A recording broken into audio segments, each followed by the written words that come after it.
আসসালামু আলাইকুম everyone, this is my new another motor ব্লগিং টু। আজকে পরন্ত বিকেলবেলা বেরিয়ে পড়লাম, দুই বন্ধু একসাথে ঘোরার জন্য বেরিয়ে পড়লাম। তাই ভাবলাম ছোটখাটো একটা ব্লগ তৈরি করে ফেলি, কি বলেন আপনারা? এটা হচ্ছে সিলেট মহাসড়ক হাইওয়ের পাশ দিয়ে বাইপাস একটি রাস্তা গেছে পাঁচদোনা ডাঙ্গা রাস্তার দিকে। এই রাস্তার ভিউটা দেখেন আপনারা, খুবই সুন্দর। এই রাস্তাটা হওয়াতে সিলেট মহাসড়কের পাশে মাধবদী বাস স্ট্যান্ডের যানজট একটু হলেও কমছে এবং এই এলাকার মানুষের যাতায়াতের সুবিধা অনেক বেড়েছে। এই তো কয়েক বছর আগেও তো এই জায়গাটা ছিল খাল এবং আশেপাশে ছিল ক্ষেত খামার। এই রাস্তা হওয়াতে মানুষের নানা রকমের সুবিধা হয়েছে। এই যে এই রাস্তার দুই পাশে দেখতেছেন এই জায়গাগুলা এখন প্রচুর দামে বিক্রি করা হয়।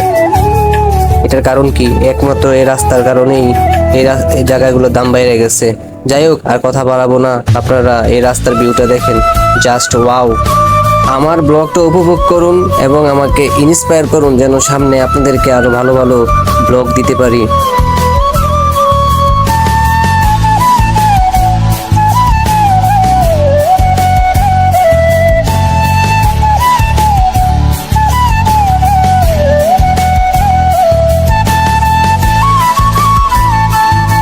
এই যে এটা হচ্ছে মগার বাজার। আমার জানা সত্ত্বে এই এলাকার মানুষ মনে হয় একটু মগা নাই, সবই টেকনা। যাই হোক, একটু ফান করলাম। আসলে এই এলাকাটা মগার বাজার কেন হয়েছে আমি জানি না, তবে কেউ যদি এলাকা বাসিন্দা থেকে থাকেন তাহলে আমার কমেন্ট বক্সে একটু জানায়েন, ঠিক আছে, কি কারণে এই এলাকাটা মগার বাজার নাম দেওয়া হয়েছে। যাই হোক, এখন আমরা চলে যাই সামনের দিকে।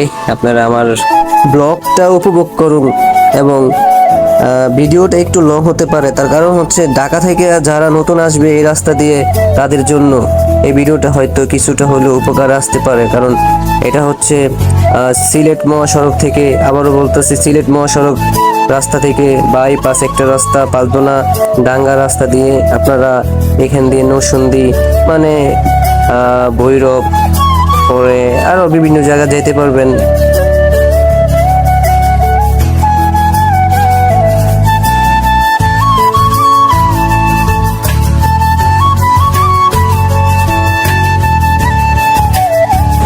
অবশেষে চলে আসলাম পাঁচদোনা এবং ডাঙ্গার নতুন রাস্তায়।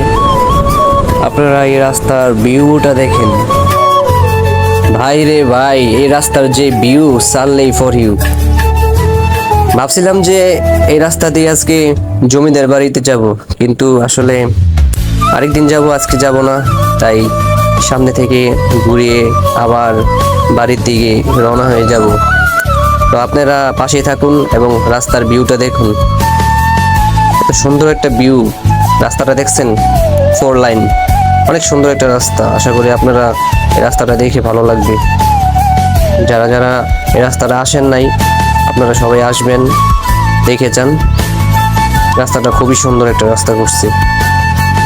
এত সুন্দর রাস্তার পাশে বিয়ার গেটটা, কি যে ভালো লাগতেছে, মনটা কইতাছে ভিতরে ঢুকিয়া বাকিটা ইতিহাস হয়ে থাক, আর কিছু বলা যাইব না।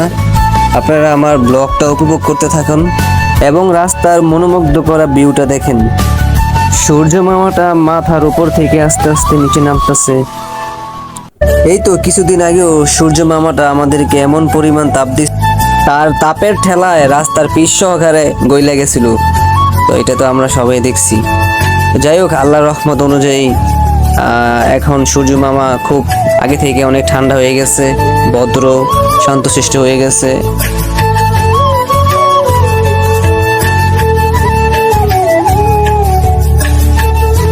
তো যাই হোক, আমার গন্তব্য এতটুকু পর্যন্তই শেষ, তো আর সামনে যাব না। রাস্তার কাম চলতেছে, পুরোপুরি রাস্তার কাম এখনো কমপ্লিট হয় নাই। যদি আপনাদের কাছে আমার এই মোটর ব্লগটা ভালো লেগে থাকে তাহলে শেয়ার করবেন এবং ফলো দিয়ে রাখবেন, যেন আপনাদেরকে আবার সামনে আরো ভালো ভালো ভিডিও এবং ব্লগ দিতে পারি। এই বলে আমি আমার ব্লগটা এখানে শেষ করে দিচ্ছি। আসসালামু আলাইকুম ওয়া রাহমাতুল্লাহি ওয়া বারাকাতুহু। সবাই ভালো থাকবেন এবং আমার জন্য দোয়া করবেন।